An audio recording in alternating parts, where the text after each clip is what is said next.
अस्सलाम वालेकुम study studio with Mohammad Farooq के पेज से physics grade 9 unit number 3 dynamics 1 का क्वेश्चन नंबर 11 जो है वो हम डिस्कस करेंगे।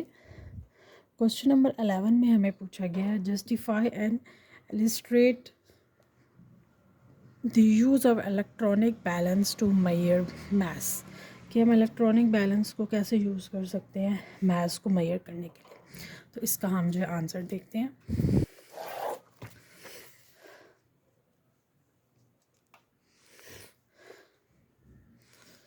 इसमें जो है हमारे पास आंसर है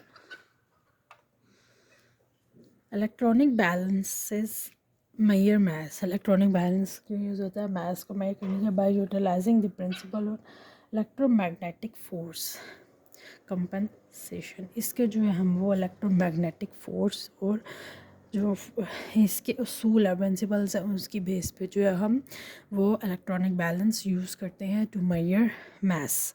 electronic balances offer fast reliable and precise measurement of mass, making them essential tools in laboratories, industries and various scientific field। इसमें जो इलेक्ट्रॉनिक बैलेंस जो होता है वो फास्ट होता है, रिलायबल होता है और जो इसकी प्रिसाइज जो मेजरमेंट्स है वो हमें देता है। हम मुख्तलिफ टूल्स इस्तेमाल करते हैं इस लेबॉर्ट्रीज़ में, इंडस्ट्रीज़ में और वेरियस जो इसी तरह जो साइंस की फील्ड्स होती हैं उसमें। अब इसके प्रिंसिपल्स क्या हैं हम देखते हैं। Electronic balance work on base of principles of force ये होता है, प्रिंसिपल्स ऑफ फोर्स पे जो है वो बेस करता है। रिस्टोरेशन और force compensation when an object is place, जब कोई भी हम ऑब्जेक्ट इसमें प्लेस करते हैं बैलेंस पैन में इट एक्सर्ट डाउनवर्ड, इसकी जो फोर्स होती है वो डाउनवर्ड की तरफ जो होती है फोर्स लगती है क्योंकि ग्रेविटी होती है, ड्यू टू ग्रेविटी। लेकिन जो बैलेंस फोर्स जो होता है पैन वो क्या करता है इसको जो है वो अपवर्ड फोर्स लगाता है इस पर, यूजली थ्रू इलेक्ट्रोमैग्नेटिक फोर्स के ज़रिए जो होता है वो अपवर्ड फोर्स लगाता है। और इसमें जो होता है वो जो ग्रेविटेशन फोर्स होती है वो एक्सर्ट हो जाती है ऑब्जेक्ट के लिहाज से। मेजरमेंट्स, इसमें जो है मेजरमेंट्स कैसे करते हैं। The balance measures electromagnetic force require the balance the gravitational force of the object. ये तो होता है ग्रेविटेशनल कैसे तो इलेक्ट्रोमैग्नेटिक फोर्स रिक्वायर होती है इसके लिए बैलेंस करने के लिए क्या ग्रेविटेशनल फोर्स को ऑब्जेक्ट की। ये तो होता है डायरेक्टली प्रोपोर्शन होता है हमारे मास ऑफ द ऑब्जेक्ट से, और इसको जो है हम न्यूटन सेकंड लॉ से जो है वो सॉल्व करते हैं is equal to m a mass into acceleration. और जो बैलेंस कन्वर्ट करता है फोर्स को वो जो है वो हमें डिजिटली जो है वो डिस्प्ले होती है हमारे पास जो इंस्ट्रूमेंट जो हम यूज़ करते हैं जो मुहैया करने के लिए उसमें वो जो है डिजिटली हमें जो है वो शो करता है। एक्यूरेसी एंड प्रिसिशन, इसमें जो हमें एक्यूरेसी कैसे मिलती है कि हम जो है वो जो हम जो यूज़ करते हैं हाईली जो है ना हम इस पर जो है ना एक्यूरेसी मिलती है।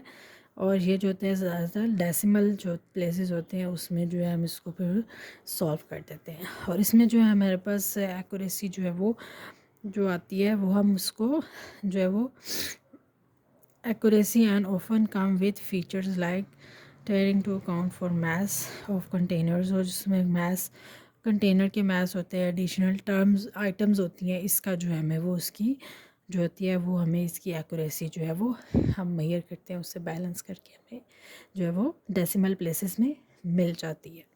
इलस्ट्रेशन क्या है इसकी, प्लेस दी ऑब्जेक्ट, हम इसको कैसे जो है वो मैस जो है वो कैसे निकाल सकते हैं।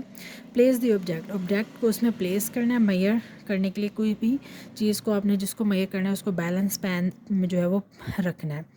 The balance detects the gravitational force exerts by the object, और ये जो है ना वो क्या करेगा डिटेक्ट करेगा कि कितनी ग्रेविटेशनल फोर्स जो है इस पर लग रही है उसको जो है वो डिटेक्ट करेगा।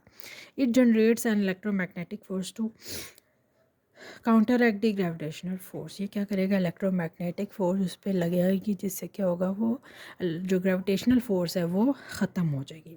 The balance measures the electromagnetic force required for equilibrium, और जो इसमें जो है वो ऐसा जो है वो इलेक्ट्रोमैग्नेटिक फोर्स लगेगी जिससे जो होगा वो एक इक्विलिब्रियम स्टेट पे हमें जो वो मेजर हो जाएगा।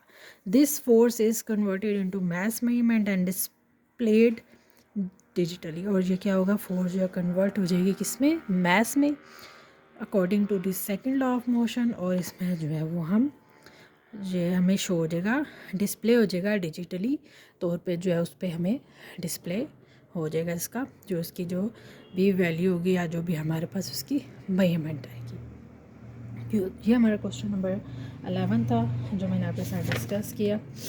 नेक्स्ट जो है मैं आपसे नेक्स्ट क्वेश्चन जो है वो डिस्कस करूँगी नेक्स्ट टॉपिक में। और कोई भी डिफ़िकल्टी हो पूछ सकते हैं। चैनल को लाइक करें, सब्सक्राइब और शेयर। Thank you.